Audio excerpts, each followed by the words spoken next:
നമസ്കാരം. VSG's accounting സിംപ്ലിഫൈഡിൻ്റെ 12ാമത്തെ സെഷനിലേക്ക് സ്വാഗതം. ഇന്നത്തെ സെഷനിൽ ഈ ജേണലും ലെഡ്ജറും അക്കൗണ്ടിങ്ങിൻ്റെ ബാലപാഠങ്ങളാണ്. അപ്പോൾ അവ അറിഞ്ഞ് പഠിച്ചാൽ അല്ലെങ്കിൽ മനസ്സിലാക്കി പഠിക്കേണ്ടതിൻ്റെ ആവശ്യകതയെക്കുറിച്ച് ആണ് ഇന്നത്തെ സെഷൻ നമ്മൾ ഡിസ്കസ് ചെയ്യാൻ പോകുന്നത്. ഈ ജേണൽ എങ്ങനെയാണ്, ജേണലിൻ്റെ പ്രാധാന്യം എന്താണ്, ജേണൽ എങ്ങനെയാണ് പ്രിപ്പയർ ചെയ്യുക, അതിൻ്റെ ഫോമാറ്റൊക്കെ കഴിഞ്ഞ ഒരു വീഡിയോയിൽ പറഞ്ഞിട്ടുണ്ടായിരുന്നു. ഇന്ന് ലെഡ്ജറിനെ കുറിച്ചാണ് പറയാൻ പോകുന്നത്. അപ്പോൾ ലെഡ്ജറും ഈ പറഞ്ഞ പോലെ ജേണലിൽ നിന്ന് ജേണൽ അറിയാമെങ്കിൽ മാത്രമേ, അല്ലെങ്കിൽ ജേണൽ എൻട്രി എങ്ങനെ പ്രിപ്പയർ ചെയ്യണം അറിഞ്ഞാൽ മാത്രമേ ലെഡ്ജറിലേക്ക് പോയിട്ട് കാര്യമുള്ളൂ. അപ്പോൾ ജേണലിൽ നിന്നാണ് ലെഡ്ജറിലേക്ക് നമ്മൾ പോസ്റ്റ് ചെയ്യുന്നു എന്ന് പറയാം. ഇത് രണ്ടും ബേസിക്കാണ്. അതുകൊണ്ടാണ് ഞാൻ ബാലപാഠം എന്ന് പറഞ്ഞത്.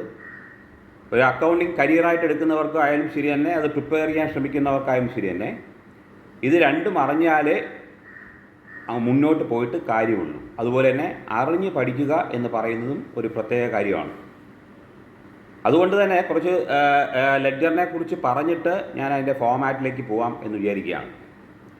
അപ്പോൾ ആദ്യം ലെഡ്ജർ എന്താണെന്ന് വെച്ചാൽ ledger is A book which contains all accounts of the business enterprise, whether personal, real or nominal.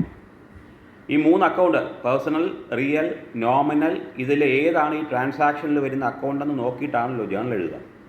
അപ്പോൾ ആ ജേണലിൽ ആ അക്കൗണ്ടുകളെ പോസ്റ്റ് ചെയ്യുകയാണ് ലെഡ്ജറിൽ ചെയ്യുക.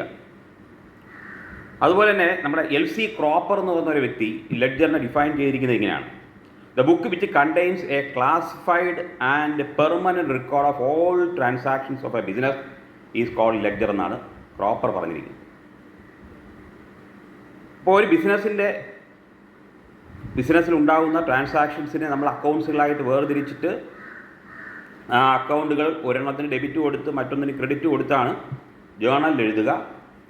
ആ ഓരോ അക്കൗണ്ടും ലെഡ്ജർ എന്ന് പറയുന്ന ബുക്കിൽ വരച്ചിട്ട് അതിനകത്ത് ഈ അക്കൗണ്ടുകളെ പോസ്റ്റ് ചെയ്യുന്നതാണ് ലെഡ്ജർ എന്ന് പറയുന്നത്. അപ്പോൾ ഇത് ഈ പറഞ്ഞ പോലെ എന്തിനാണ് ഈ ബുക്ക്, അല്ലെങ്കിൽ ഈ ബുക്ക് പ്രിപ്പയർ ചെയ്തുകൊണ്ടുള്ള പ്രത്യേകതകൾ അല്ലെങ്കിൽ പ്രയോജനങ്ങൾ എന്താണെന്ന് വെച്ചാൽ, നമുക്കറിയാം നമ്മൾ ബിസിനസ്സിനകത്ത് കസ്റ്റമേഴ്സ് ഉണ്ടാവാം, സപ്ലയർ ഉണ്ടാവാം. സപ്ലയർ എന്ന് പറഞ്ഞാൽ നമുക്ക് സാധനം സപ്ലൈ ചെയ്യുന്ന ആൾ, അല്ലെങ്കിൽ ഗുഡ്സ് നമ്മൾ ആരിൽ നിന്നാണോ വാങ്ങുന്നത് അവർ നമ്മളെ സപ്ലയറാണ്. അപ്പോൾ വാങ്ങുമ്പോൾ അത് ക്യാഷിനും വാങ്ങിക്കാം, ക്രെഡിറ്റിനും വാങ്ങിക്കാം. അതുപോലെ തന്നെയാണ് നമ്മൾ വിൽക്കുന്നത്. നമ്മളെ സംബന്ധിച്ചോളം കസ്റ്റമേഴ്സാണ് അവരും അതുപോലെ നമ്മളിൽ നിന്ന് ക്യാഷിന് മേടിക്കാം, ക്രെഡിറ്റിനും മേടിക്കാം. അപ്പോൾ എത്രമാത്രം പർച്ചേസ് നടന്നു, എത്രമാത്രം സെയിൽസ് നടന്നു, അതുപോലെ അതിൽ ഡെറ്റേഴ്സ് എത്ര, ക്രെഡിറ്റേഴ്സ് എത്ര എന്ന് അറ്റ് എ ഗ്ലാൻസിൽ അറിയാൻ പറ്റുന്ന ഒരു ബുക്കാണ് ഈ പറയുന്ന ലെഡ്ജർ.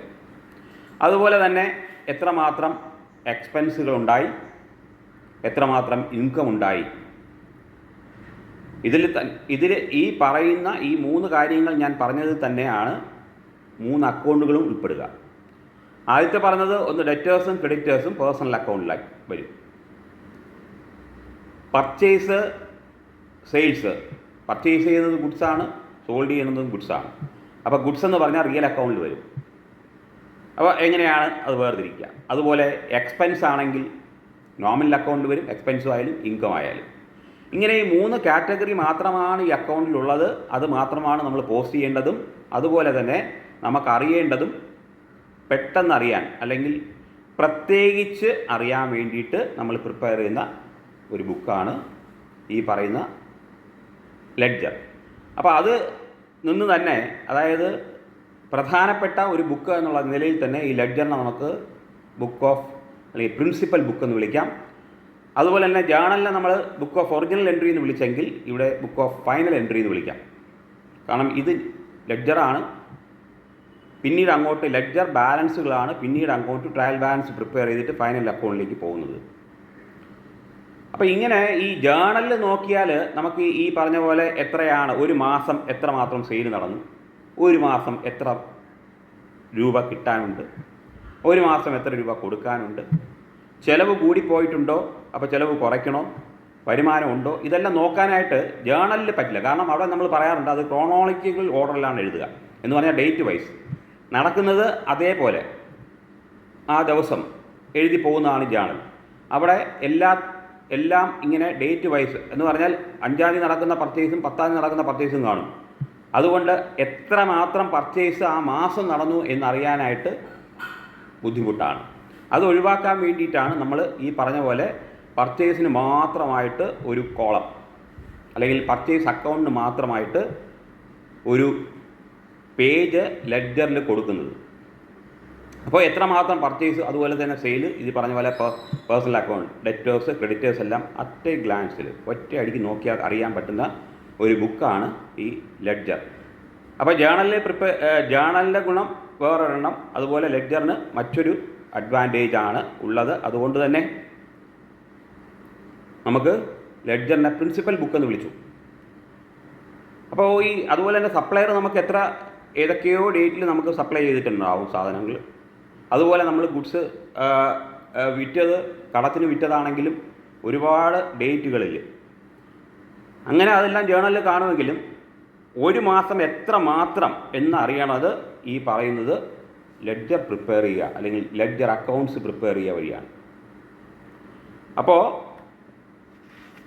ലെഡ്ജർ കൊണ്ടുള്ള ഗുണം, അതുപോലെ തന്നെ ഈ ലെഡ്ജർ ബാലൻസുകൾ എടുത്തിട്ടാണല്ലോ നേരത്തെ പറഞ്ഞത് ട്രയൽ ബാലൻസ് പ്രിപ്പയർ ചെയ്തത്. അപ്പോൾ ഈ ലെഡ്ജർ ബാലൻസുകൾ ഉണ്ടെങ്കിൽ മാത്രമേ ട്രയൽ ബാലൻസിലേക്ക് പോകാൻ പറ്റൂ. ട്രയൽ ബാലൻസ് ഉണ്ടെങ്കിൽ മാത്രമേ ഫൈനൽ അക്കൗണ്ട്സ് ആക്കി ബിസിനസ്സിൻ്റെ റിസൾട്ട് അറിയണമെങ്കിൽ ഫൈനൽ അക്കൗണ്ട്സിലേക്ക് പോകണം. അതായത് trading profit and loss account prepare ചെയ്യണമെങ്കിലും ഈ പറയുന്ന പോലെ ലെഡ്ജർ പ്രിപ്പയർ ചെയ്തിരിക്കണം. അതുമാത്രമല്ല അത് ബാലൻസ് ചെയ്യുകയും വേണം. ബാലൻസ് ചെയ്യുന്നത് ഫോമാറ്റ് വരുമ്പോഴേക്ക് ഞാൻ പറയുന്നതാണ്. അപ്പോൾ ഓരോ ട്രാൻസാക്ഷനും ഈ അൾട്ടിമേറ്റ്ലി ഒരു പ്ലേസ് ലെഡ്ജറിലുണ്ട്, അല്ലെങ്കിൽ ഓരോ അക്കൗണ്ട്സും പ്രത്യേക പേജ് ലെഡ്ജറിലുണ്ട് എന്നുള്ളതുകൊണ്ട് തന്നെയാണല്ലോ ഇതിനെ പ്രിൻസിപ്പൽ ബുക്ക് എന്ന് പറയുന്നത്. ഇനി നമ്മൾ ഈ ക്യാഷ് ബുക്കും ഈ ലെഡ്ജറും അല്ലെങ്കിൽ ക്യാഷ് അക്കൗണ്ടും തമ്മിൽ കമ്പയർ ചെയ്യുകയാണെങ്കിൽ ക്യാഷ് ബുക്ക് സബ്സിഡറി ബുക്കിൽ പെടുന്നതാണ്. അതുപോലെ ജേണൽ പോലെ ഉള്ള ഒരു ബുക്കാണ്. ഒരുപാട് ക്യാഷ് ട്രാൻസാക്ഷൻസ് നടക്കുമ്പോൾ വലിയ ബിസിനസ്സൊക്കെ ആണെങ്കിൽ ക്യാഷ് അക്കൗണ്ടിന് പകരം ക്യാഷ് ബുക്കാണ് പ്രിപ്പയർ ചെയ്യുന്നത്. എന്താണ് തമ്മിലുള്ള വ്യത്യാസം? പ്രിപ്പയറിങ്ങിൽ വരുന്നത് ക്യാഷ് ബുക്കിൽ ഒരു റെസീറ്റ്സും പേയ്മെൻറ്റ്സുമാണ് കാണുക. ലെഫ്റ്റ് ഹാൻഡ് സൈഡിൽ ഡെബിറ്റ് സൈഡിൽ റെസീറ്റ്സും റൈറ്റ് ഹാൻഡ് സൈഡിൽ പേയ്മെൻറ്റും. ഒരു വ്യത്യാസം ക്യാഷ് അക്കൗണ്ടിൽ നിന്നുള്ളത്, ലെഫ്റ്റ് ഹാൻഡ് സൈഡിൽ അല്ലെങ്കിൽ റെസീറ്റ് സൈഡിൽ റെസീറ്റ് നമ്പറും കൂടെ എഴുതും. റൈറ്റ് ഹാൻഡ് സൈഡിൽ പേയ്മെൻറ്റിനായാലും റെസീറ്റിനായാലും ഒരു സോഴ്സ് ഡോക്യുമെൻ്റ് നമുക്ക് വേണം. അതായത് അതിനെ സപ്പോർട്ട് ചെയ്യുന്ന ഒരു ഡോക്യുമെൻറ്റ്, അതാണ് ഈ റെസീറ്റ് നമ്പർ. റെസീറ്റ് ആണെങ്കിൽ, പേയ്മെൻറ്റ് ചെയ്തിട്ടുള്ളതാണെങ്കിൽ വൗച്ചർ. അത് ആ നമ്പറും കൂടെ ഉൾക്കൊള്ളുന്ന ഒരു ഫോമാറ്റാണ് ക്യാഷ് ബുക്കിനുള്ളത്. ഞാൻ പറഞ്ഞു വന്നത് ലെഡ്ജറിൻ്റെ ഫോമാറ്റും ക്യാഷ് ബുക്കിൻ്റെ ഫോമാറ്റും തമ്മിലുള്ള ആ വ്യത്യാസമാണ്. വരയ്ക്കുന്നത് ഏകദേശം ഒരുപോലെയാണ്. ക്യാഷ് ബുക്ക് നമ്മൾ പ്രിപ്പയർ ചെയ്താൽ പിന്നെ ഒരു ക്യാഷ് അക്കൗണ്ടിൻ്റെ പ്രസക്തി അവിടെ ഇല്ല. അതുകൊണ്ട് cash transactions are first of all entered in the cash book. So cash book is called book of original entry. It's also a principal book. എന്തുകൊണ്ടെന്നാൽ ക്യാഷ് ബുക്ക് പിന്നെ പ്രിപ്പയർ ചെയ്യുന്നില്ലല്ലോ, ക്യാഷ് അക്കൗണ്ട് പ്രിപ്പയർ ചെയ്യുന്നില്ലല്ലോ. അതുകൊണ്ട് ആ cash ബുക്കിനെ നമുക്ക് ലെഡ്ജറിനോട് സാമ്യപ്പെടുത്തിയിട്ട് അതൊരു principal ബുക്കാണെന്നും കൂടെ പറയാം. അപ്പോൾ ക്യാഷ് ബുക്കിൻ്റെ പ്രാധാന്യത്തെക്കുറിച്ചാണ് ഞാൻ പറഞ്ഞു വന്നത്. എത്രമാത്രം ക്യാഷ് റിസീറ്റ് ചെയ്തിട്ടുണ്ട്, എത്രമാത്രം പേയ്മെൻറ്റ് നടത്തിയിട്ടുണ്ട്, അതിലെന്തെങ്കിലുമൊക്കെ വ്യത്യാസങ്ങളുണ്ടോ, ഇതെല്ലാം മനസ്സിലാക്കാൻ വേണ്ടിയിട്ട് ക്യാഷ് അക്കൗണ്ടിന് പകരം ക്യാഷ് ബുക്കായാലും മതി. ഇനി ഈ പ്രൊഫോമ അല്ലെങ്കിൽ എന്താ പറയുക, ഫോമാറ്റ് ഓഫ് ലെഡ്ജറിലേക്ക് പോവുകയാണെങ്കിൽ ഞാൻ പലപ്പോഴും പറയാറുണ്ട് ലെഡ്ജർ എന്ന് പറയുന്നത് അക്കൗണ്ടാണ്. ഈ അക്കൗണ്ടിൻ്റെ ഫോമാറ്റ് എന്ന് പറയുന്നത് ടി ഫോമാണ്. അപ്പോൾ ഒരു പേജിനെ രണ്ടായിട്ട് ഡിവൈഡ് ചെയ്താൽ ലെഫ്റ്റ് ഹാൻഡ് സൈഡെന്നും റൈറ്റ് ഹാൻഡ് സൈഡെന്നും എടുക്കാം. അപ്പോൾ ഈ പേജിനെ രണ്ടായിട്ട് ഡിവൈഡ് ചെയ്യുമ്പോൾ ആ പേജിൻ്റെ മിഡിലായിട്ട് ഒരു ലൈൻ വരച്ചാൽ അത് ലെഫ്റ്റ് ഹാൻഡ് സൈഡും റൈറ്റ് ഹാൻഡ് സൈഡും ആവും. ആ മിഡിൽ എന്ന് പറയുന്ന ലൈന് ഒരു ഡബിൾ ലൈൻ, ചെറിയ ഡബിൾ ലൈൻ കൊടുക്കുന്നതായിരിക്കും കാണാൻ ഭംഗി. കാരണം അപ്പം തന്നെ അറിയാം രണ്ടായിട്ട് ഡിവൈഡ് ചെയ്തിട്ടുണ്ടെന്ന്. ഇനി നമുക്ക് ആ ഫോർമുലയിൽ പോകുമ്പം നമ്മൾ പറയുന്ന പോലെ രണ്ട് പാരലൽ ലൈൻ ഹൊറിസോണ്ടലായിട്ട് വരയ്ക്കുക. എന്നിട്ട് ആ പാരലൽ ലൈൻസിനെ ഞാൻ നേരത്തെ പറഞ്ഞ പോലെ രണ്ടായിട്ട് ഡിവൈഡ് ചെയ്തു. ഒരെണ്ണം ലെഫ്റ്റ് ഹാൻഡ് സൈഡും ഒരെണ്ണം റൈറ്റ് ഹാൻഡ് സൈഡും. ആദ്യം തന്നെ ലെഫ്റ്റ് ഹാൻഡ് സൈഡിൻ്റെ ഡെബിറ്റ് സൈഡെന്ന് പറയാൻ വേണ്ടിയിട്ട് ലെഫ്റ്റ് ഹാൻഡ് സൈഡിൻ്റെ കോർണറിൽ DR എന്നും റൈറ്റ് ഹാൻഡ് സൈഡിൻ്റെ കോർണറിൽ CR എന്നും ഡെപ്പിക്റ്റ് ചെയ്യുക. അപ്പോൾ ഈ പറഞ്ഞ പോലെ ആ ഫോമാറ്റിൽ ആ പേജിനെ രണ്ടായിട്ട് ഡിവൈഡ് ചെയ്തു. ലെഫ്റ്റ് ഹാൻഡ് സൈഡിനെ ഡെബിറ്റ് സൈഡെന്നും റൈറ്റ് ഹാൻഡ് സൈഡിനെ ക്രെഡിറ്റ് സൈഡെന്നും പേരും കൊടുത്തു. ഇനി ഏതാണ് അക്കൗണ്ട്, ആ അക്കൗണ്ടിൻ്റെ പേര് ഏറ്റവും ടോപ്പിൽ എഴുതുക.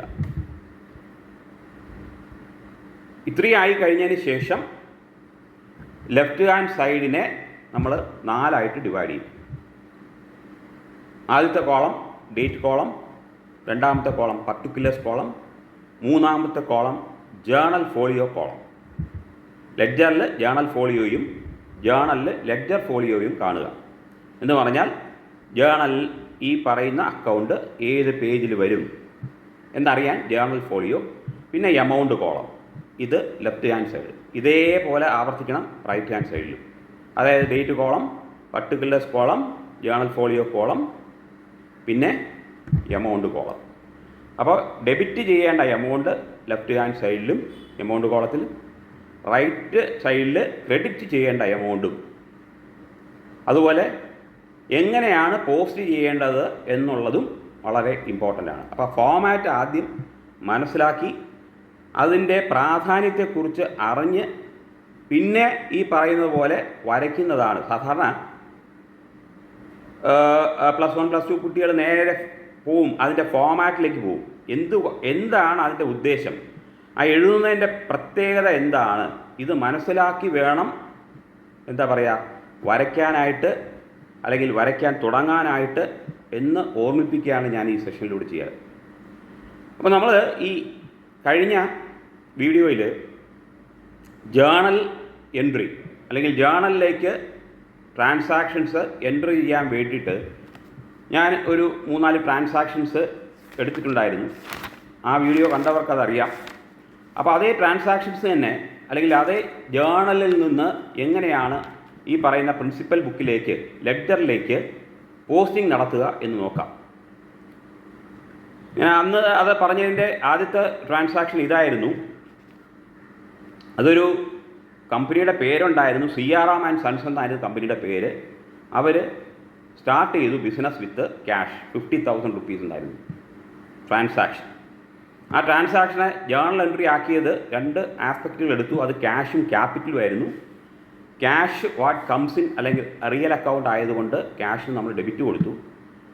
ക്രെഡിറ്റ് ഗിവർ ആയതുകൊണ്ട്, അതായത് ആളാണ് തന്നത്, നമുക്ക് ക്യാപിറ്റലായിട്ടാണ് തന്നത് പൈസ ക്യാഷ്, അതുകൊണ്ട് ക്യാപിറ്റലിന് ക്രെഡിറ്റും കൊടുത്തിട്ട് cash account debtor to capital account ആയത് എന്നാണ് നമ്മൾ ജേണലിൽ എഴുതിയിരിക്കുന്നത്.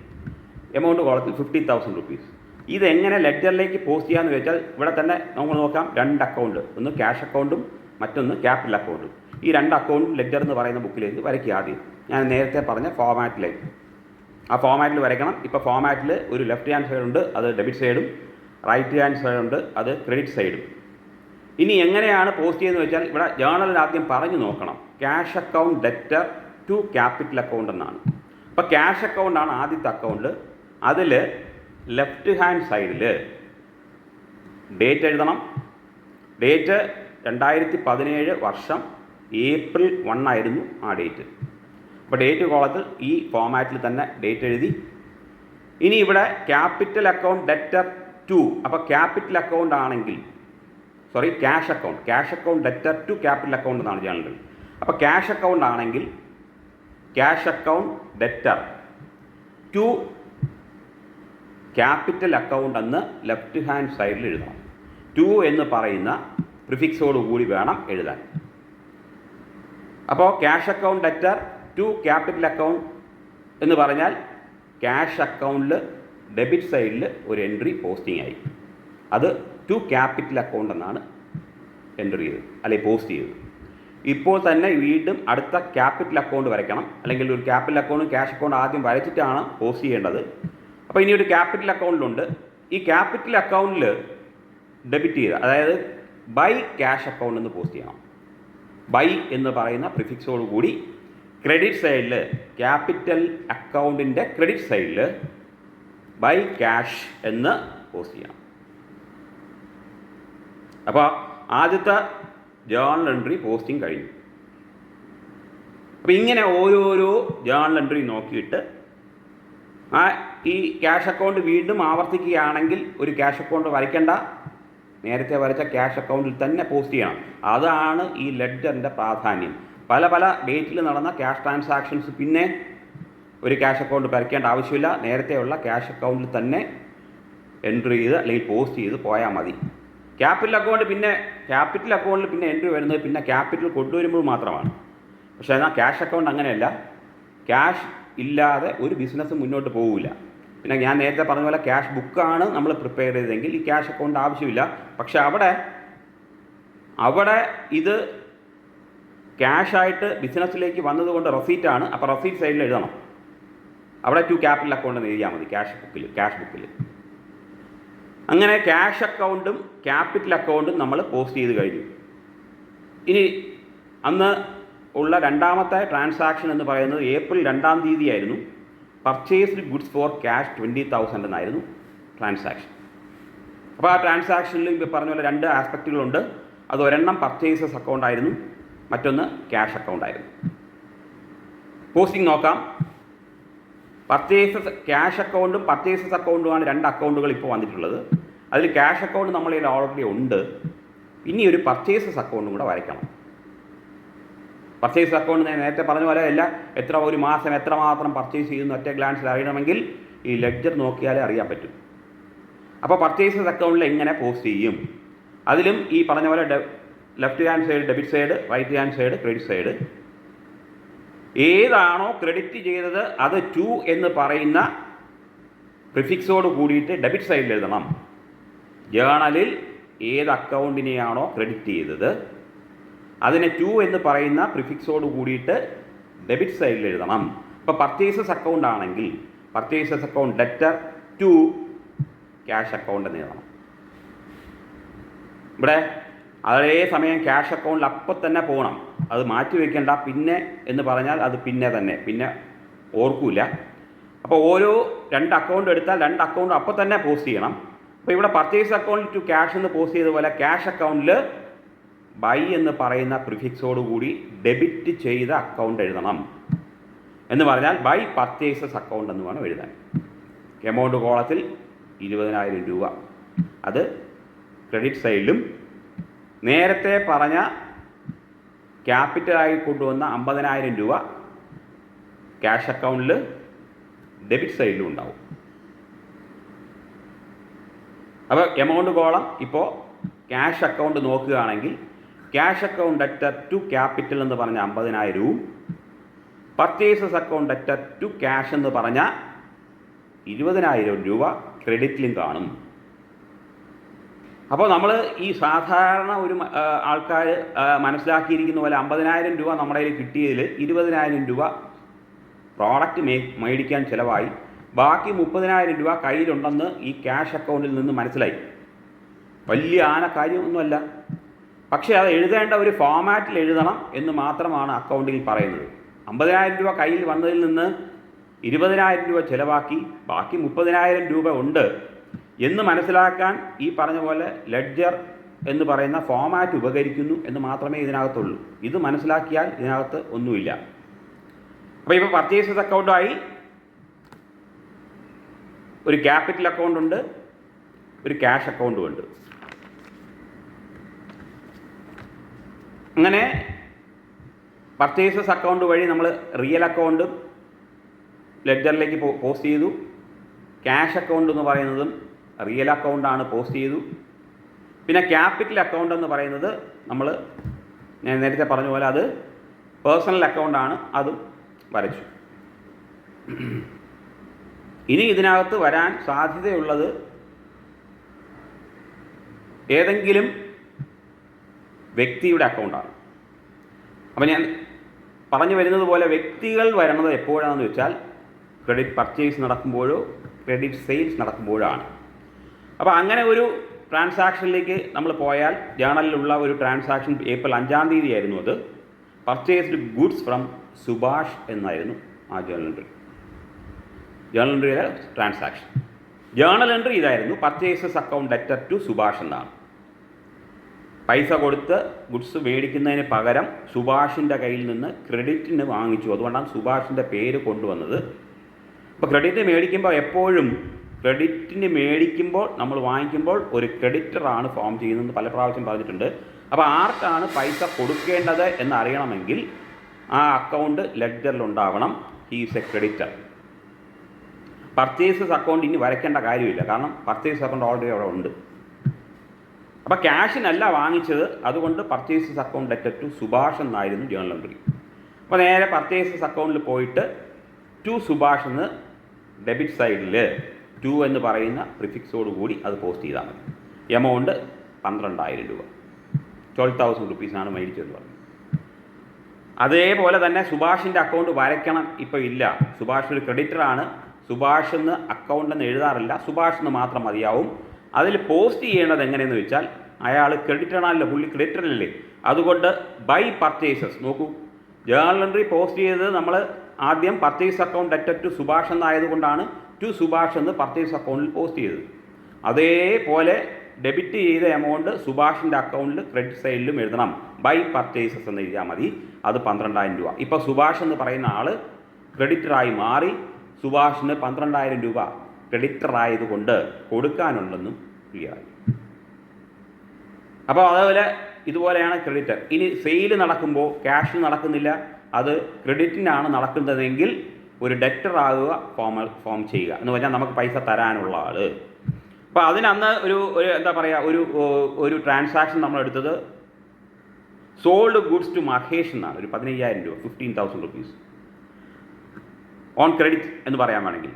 അപ്പോൾ മഹേഷിനെ പേര് കൊണ്ടുവന്നത് കൊണ്ട് തന്നെ മഹേഷ് നമുക്ക് പ്രോഡക്റ്റ് വിറ്റപ്പോൾ പൈസ തന്നില്ല, പിന്നീടേ തരുള്ളൂ. അപ്പോൾ ആരാണ് പിന്നീട് തരാനുണ്ട് എന്നുള്ളത് അറിയണമെന്നുള്ളത് കൊണ്ട് നമ്മൾ അന്ന് ജേണൽ എൻട്രി എഴുതിയത് Mahesh debtor to sales account എന്നാണ്. Mahesh debtor to sales account. അപ്പോൾ ഇവിടെ നോക്കൂ, മഹേഷും സെയിൽസും 2 പേരും പുതിയതാണ്, നേരത്തെ ഉള്ളവരല്ല. അപ്പോൾ മഹേഷ് അക്കൗണ്ടും വരയ്ക്കണം, സെയിൽസ് അക്കൗണ്ടും ലെഡ്ജർ എന്ന് പറയുന്ന ബുക്കിൽ വരയ്ക്കണം. എന്നിട്ട് നേരത്തെ പറഞ്ഞ പോലെ ഫോമാറ്റ് ഒന്നും കൂടെ ക്ലിയർ ആക്കാം. ലെഫ്റ്റ് ഹാൻഡ് സൈഡിൽ DR എന്നുണ്ട്, റൈറ്റ് ഹാൻഡ് സൈഡിൽ CR എന്നും, നടുക്കായിട്ട് അക്കൗണ്ടിൻ്റെ പേര്, ഇവിടെ സുഭാഷ് എന്നാണ് പേര്. അപ്പോൾ സുഭാഷ് എന്ന് പറയുന്ന ആ അക്കൗണ്ടിൽ എങ്ങനെ പോസ്റ്റ് ചെയ്യാമെന്ന് ചോദിച്ചാൽ, ലെഫ്റ്റ് ഹാൻഡ് സൈഡിലുള്ള അല്ലെങ്കിൽ ഡെബിറ്റ് സൈഡിൽ ടു സെയിൽസ് എന്ന് പോസ്റ്റ് ചെയ്യണം. To sales account. Amount 13,000 rupees ആയിരുന്നു. ഉടനെ തന്നെ സെയിൽസ് അക്കൗണ്ടിലേക്ക് പോകണം. ലെഡ്ജറിൽ ആ സെയിൽസ് എന്ന് പറയുന്ന അക്കൗണ്ടിൻ്റെ പേജിൽ, അതായത് അക്കൗണ്ടിൻ്റെ മുകളിൽ എഴുതിയിരിക്കുന്നത് സെയിൽസ് അക്കൗണ്ട് എന്നാണ്. ഡെബിറ്റ് സൈഡും ഉണ്ട്, ക്രെഡിറ്റ് സൈഡിലും ഉണ്ട്. അതിൽ ക്രെഡിറ്റ് സൈഡിൽ ബൈ മഹേഷ് എന്ന് എഴുതണം, കാരണം ഡെബിറ്റ് ചെയ്തത് മഹേഷിനെ അല്ലേ. അപ്പോൾ സെയിൽസ് അക്കൗണ്ടിൽ ഡെബിറ്റ് ചെയ്ത മഹേഷിനെ ബൈ മഹേഷ് എന്ന് എഴുതി 15,000 റുപ്പീസ് എഴുതണം. എമൗണ്ട് കോളത്തിൽ എമൗണ്ട് എഴുതണം. ഇങ്ങനെ ഓരോ ജേണൽ എൻട്രി നോക്കിയിട്ട് ആ ഓരോ അക്കൗണ്ടുകളും ലെഡ്ജർ എന്ന് പറയുന്ന ബുക്കിനകത്ത് വരച്ച് അതിനകത്ത് എന്തെങ്കിലും എഴുതിയാൽ അത് പോസ്റ്റിംഗ് എന്ന് വിളിക്കും. ഒരു പ്രാവശ്യം ഒരു അക്കൗണ്ട് വരച്ചാൽ മതി, ആ അക്കൗണ്ടിൽ തന്നെ പോസ്റ്റിംഗ് നടക്കണം. കാരണം എങ്കിൽ മാത്രമാണ് ആ അക്കൗണ്ടിൻ്റെ ഇമ്പോർട്ടൻസ് അല്ലെങ്കിൽ ആ അക്കൗണ്ട് വഴി എന്താണ് ഉദ്ദേശിക്കുന്നതെന്നുള്ളത് മനസ്സിലാവുള്ളൂ. ഇനി എന്താണ് ഇത് അവസാനം ചെയ്യേണ്ടതെന്ന് വെച്ചാൽ, ഇത് ഈ ലെഡ്ജർ അക്കൗണ്ടാണ്, അല്ലെങ്കിൽ അക്കൗണ്ടുകളെ ബാലൻസ് ചെയ്യണം. ബാലൻസിങ് ഞാൻ കഴിഞ്ഞ വീഡിയോയിൽ പറഞ്ഞ പോലെ ഏത് സൈഡാണോ കൂടുതലും നോക്കുക. സാധാരണ നമ്മൾ അങ്ങനെ ചെയ്യുന്നത്. ഞാൻ നേരത്തെ ഒരു എക്സാമ്പിൾ പറഞ്ഞതിൽ നിന്ന് തന്നെ എടുക്കാം. അതായത് ക്യാഷ് അക്കൗണ്ടിനകത്ത് നമ്മൾ 2 എൻട്രി പോസ്റ്റ് ചെയ്തിട്ടുണ്ട്. ഒന്ന്, cash account debtor to capital എന്ന് പറഞ്ഞാൽ ഡെബിറ്റ് സൈഡിൽ, ക്യാഷ് അക്കൗണ്ടിൻ്റെ ഡെബിറ്റ് സൈഡിൽ എമൗണ്ട് കോളത്തിൽ 50,000 രൂപ ഉണ്ട് ഇപ്പം. അതേ ക്യാഷ് അക്കൗണ്ടിൻ്റെ ക്രെഡിറ്റ് കോളത്തിൽ ഗുഡ്സ് പർച്ചേസ് ചെയ്തപ്പോൾ ഉള്ള ഒരു ബൈ പർച്ചേസസ് ഉണ്ട് 20,000 റുപ്പീസ്. ഇപ്പോൾ ഡെബിറ്റ് സൈഡിൽ 50,000 രൂപയും ക്രെഡിറ്റ് സൈഡിൽ 20,000 രൂപയും. നമുക്കറിയാം 50,000 രൂപയിൽ നിന്ന് 20,000 രൂപ കുറച്ചാൽ 30,000 രൂപ കിട്ടും, 30,000. അതെവിടെയാണോ കുറവ്, ഇവിടെ ക്രെഡിറ്റ് സൈഡിലാണ് കുറവ്, ആ സൈഡിൽ, ആ ക്രെഡിറ്റ് സൈഡ് ആയതുകൊണ്ട് പ്രിഫിക്സ് ബൈ എന്ന് എഴുതണം. ബൈ ബാലൻസ് ക്യാരി ഡൗൺ എന്ന് പറഞ്ഞ് 30,000 രൂപ ക്രെഡിറ്റ് സൈഡിൽ എഴുതണം. ഇപ്പോൾ 30,000-ഉം 20,000-ഉം ചേർത്ത് ക്രെഡിറ്റ് സൈഡ് ടോട്ടൽ 50,000, അതേപോലെ ഡെബിറ്റ് സൈഡിലും 50,000. അങ്ങനെ അക്കൗണ്ട് ബാലൻസ് ചെയ്തു. എങ്ങനെ ബാലൻസ് ചെയ്തു വെച്ചാൽ 2 സൈഡും 50,000 രൂപ ടോട്ടലാക്കണം. ആ ടോട്ടലാക്കണതിന് ക്രെഡിറ്റ് സൈഡിൽ ഒരു 30,000 രൂപ കുറവുണ്ടായിരുന്നു. ആ കുറവ് നമ്മളൊരു ബാലൻസ് ആയിട്ട്, അതായത് നേരത്തെ ഞാൻ ക്ലിയറായിട്ട് സൂചിപ്പിച്ചതുപോലെ 30,000 രൂപ കയ്യിൽ ബാക്കിയുണ്ട്, 50,000 രൂപ കൊണ്ടുവന്നു, 20,000 രൂപയുടെ പർച്ചേസ് നടത്തി, ബാക്കി 30,000 ബാലൻസ്. ഇനി ഈ അക്കൗണ്ടിന് ഞാൻ നേരത്തെ പറഞ്ഞ പോലെ ബാലൻസ് പറയുന്നത് എങ്ങനെയെന്ന് വെച്ചാൽ ഏത് സൈഡാണോ കൂടുതൽ ആ സൈഡാണ് ആ അക്കൗണ്ടിൻ്റെ ബാലൻസ് എന്ന് പറയാറ്. ഇവിടെ ബാലൻസ് ഡെബിറ്റ് സൈഡാണ് കൂടുതൽ, അതുകൊണ്ട് ഡെബിറ്റ് ബാലൻസ് എന്ന് പറയും. ഈ ക്യാരി ഡൗൺ ചെയ്ത ബാലൻസ് അടുത്ത മാസം അല്ലെങ്കിൽ ആ പേജ് തീർന്നാൽ അടുത്ത പേജിലേക്കോ അടുത്ത മാസത്തേക്കോ നമ്മൾ ബ്രോഡ് ഫോർവേഡ് ചെയ്യും, ബ്രോഡ് ഡൗൺ ചെയ്യും. അത് ഈ പറഞ്ഞ പോലെ ആ ബ്രോഡ് ഡൗൺ ഏത് സ്ഥലത്താണോ ഏത് സൈഡിലാണോ വരുന്നത് അതനുസരിച്ചും ആ അക്കൗണ്ടിൻ്റെ ബാലൻസ് പറയാം. ഇവിടെ ക്യാരി ഡൗൺ വന്നത് ക്രെഡിറ്റ് സൈഡിലായതുകൊണ്ട് ബ്രോഡ് ഡൗൺ ചെയ്യുന്നത് ഡെബിറ്റ് സൈഡിലായിരിക്കും. അപ്പോൾ ക്യാഷിൻ്റെ ഓപ്പണിംഗ് ബാലൻസ് ഇപ്പോൾ 30,000 രൂപ, അല്ലെങ്കിൽ 30,000 രൂപ ഇനി കയ്യിൽ വശം നമ്മുടെ ഉണ്ട്. ഇനി അതിൽ നിന്ന് നമുക്ക് ചിലവാക്കാം, ഇത്രയേ ഉള്ളൂ. അപ്പോൾ ഇവിടെ ബാലൻസ് ഈ ക്യാഷ് അക്കൗണ്ട് അല്ലെങ്കിൽ ക്യാഷ് എന്ന് പറയുന്നത് റിയൽ അക്കൗണ്ടാണ്. ഈ റിയൽ അക്കൗണ്ടിനെല്ലാം നോക്കിക്കഴിഞ്ഞാൽ ഡെബിറ്റ് ബാലൻസ് ആയിരിക്കും.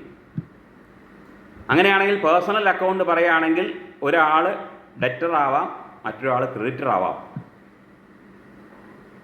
അപ്പോൾ ക്രെഡിറ്റ് ബാലൻസോ ഡെബിറ്റ് ബാലൻസോ വരാം. നോമിനൽ അക്കൗണ്ടിലാണെങ്കിൽ നമ്മൾ സാധാരണ ടോട്ടൽ എടുക്കാറേ ഉള്ളൂ.